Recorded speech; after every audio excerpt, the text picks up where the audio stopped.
Gombloh bukanlah selebritas yang menampilkan citra yang mengkilat dan wangi. Penampilannya di panggung malah memberi kesan dia bukan orang yang layak ditonton.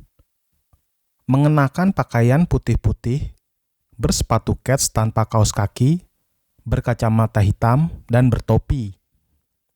Kehidupan sehari-harinya tampak sederhana, seperti merokok ketengan, makan di warung pinggir jalan, dan penampilannya cenderung dekil. Sebuah penampilan yang tak mudah dipercaya orang kalau dia sudah menghasilkan sederet album rekaman. Dia memang seniman yang tulen, karena tidak munafik, lugu, dan apa adanya.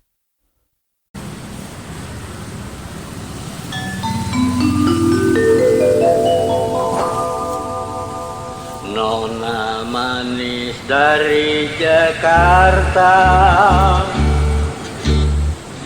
pinggang ramping dan jelita, kain songket baju sutra, sedap dipandang mata. Penyanyi, gitaris, dan pencipta lagu Gombloh yang punya nama asli Sudjarwoto Soemarsono lahir di Jombang, Jawa Timur pada 14 Juli 1948. Kedua orang tuanya meninggalkan rumahnya di daerah Genteng, Surabaya akibat agresi militer Belanda II.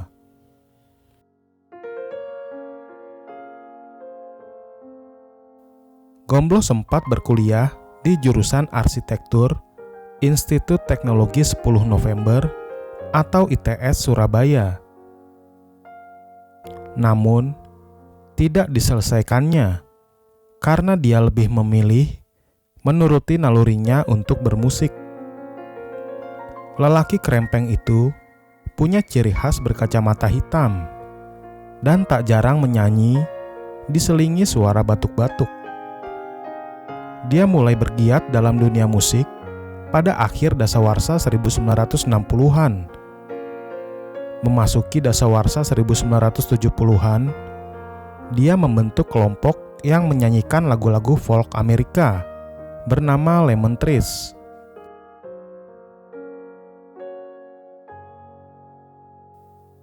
Nama kelompok musiknya ini berasal dari salah satu judul lagu folk yang dinyanyikan Trini Lopez, Brothers Four, dan Peter and Mary. Bersama Lemon Trees, Gombloh menghasilkan album pertama bertajuk Nadia dan Atmosfer pada 1978. Di awal dasawarsa 1980-an, namanya mulai menjadi perhatian.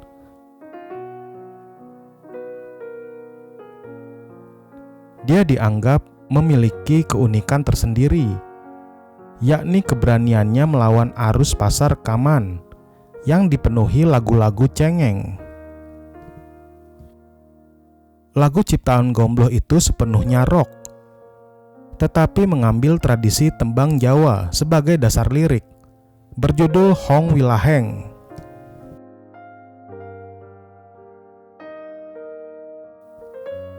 Kelihatannya, dengan lagu itu, Gombloh hendak memberi kesan lebih dahulu bahwa dia sanggup menggarap musik yang serius, sebelum dia terjun menggarap rekaman lagu yang memikirkan selera masyarakat awam. Dia tahu benar bagaimana memanfaatkan kekayaan sejarah dan budaya kota Surabaya. Banyak sejarah dan kisah kepahlawanan, tradisi, epos, tembang-tembang kuno, dan pewayangan yang digali, diolah, dan diekspresikan kembali menjadi bentuk musik yang khas. Salah satu lagu yang mengisahkan epos pewayangan adalah Dewa Ruci, yang diambil dari nama tokoh wayang yang dikenal sebagai Dewa Laut yang sakti. Gombloh banyak menulis lagu bertema kepahlawanan dan cinta negeri. seperti lagu Indonesia Kami, Indonesiaku Indonesiamu, Pesan Buat Negeriku, hingga BK, sebuah lagu yang bertutur tentang Bung Karno. Dia juga memotret fenomena sosial di kalangan kelas pekerja. Dia fasih menuturkan kehidupan rakyat jelata sehari-hari. Seperti dalam lagu Doa Seorang Pelacur, Kilang-Kilang, Poligami-Poligami, Nyanyi Anak Seorang Pencuri, dan Selamat Pagi Kotaku. Karya humor Gombloh pun punya ciri khas sosial yang kuat.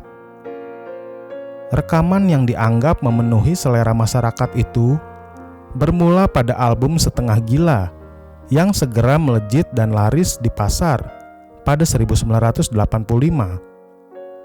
Rekaman ini pada umumnya mengena selera anak muda, terutama lelaki. Pada 1986, beredar lagu Ku Gadaikan Cintaku yang lebih dikenal dengan liriknya di radio, yang menembus semua lapisan, mulai dari anak-anak sampai orang tua.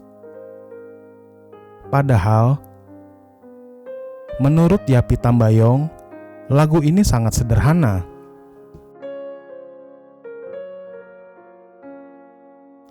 Harmoninya mengingatkan pada lagu-lagu populer tahun 1950-an, seperti Oh Carol yang dinyanyikan Neil Sedaka, Diana yang dinyanyikan Paul Anka, dan Speedy Gonzales yang dinyanyikan Pat Boone. Lagu itu ada dalam album Apel, menandai puncak ketenaran Gombloh. Konon, album ini merupakan album Gombloh paling laris, terjual hampir 1 juta kaset.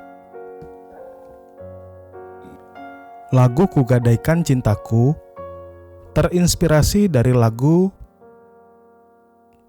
Wonderful Words, Beautiful People, karya tokoh musik reggae era 1960-an, Jimmy Cliff. Gombloh pertama kali mendengar lagu itu dari kaset yang diberikan manajer Nirwana Records, Bob Jumara. Belum 1 jam, Gombloh berhasil menciptakan lagu yang idenya berangkat dari karya Jimmy Cliff. Tapi, liriknya mengalami beberapa perubahan. Awalnya, Gombloh membuat lirik bertema kritik sosial. Namun, Bob menyarankan memakai lirik cinta. Gombloh akhirnya mengubah liriknya. Lirik lagu itu ternyata terinspirasi dari pengalamannya sendiri semasa remaja. Suatu saat, Gombloh datang ke rumah perempuan yang ditaksirnya. Tapi sesampainya di sana, gadis itu malah asik bersama pacarnya.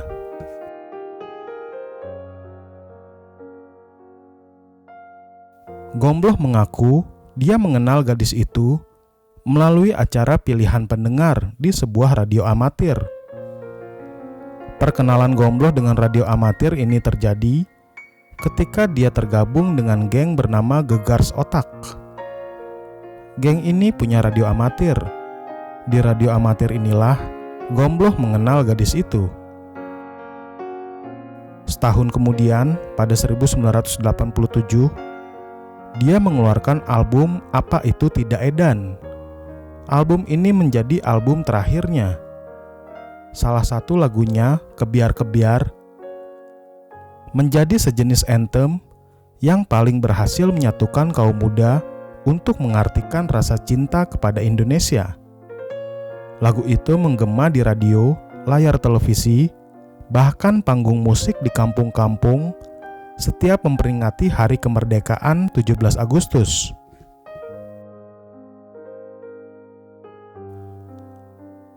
Pada 9 Januari 1988, Gombloh berpulang karena penyakit paru-paru yang sudah lama dideritanya. Berita kematiannya memenuhi semua media pers. Hampir semua stasiun radio di Surabaya menyetel lagu-lagunya. Saat berpulang, konon para pelayat yang mengantarkannya mencapai lebih dari 4 kilometer.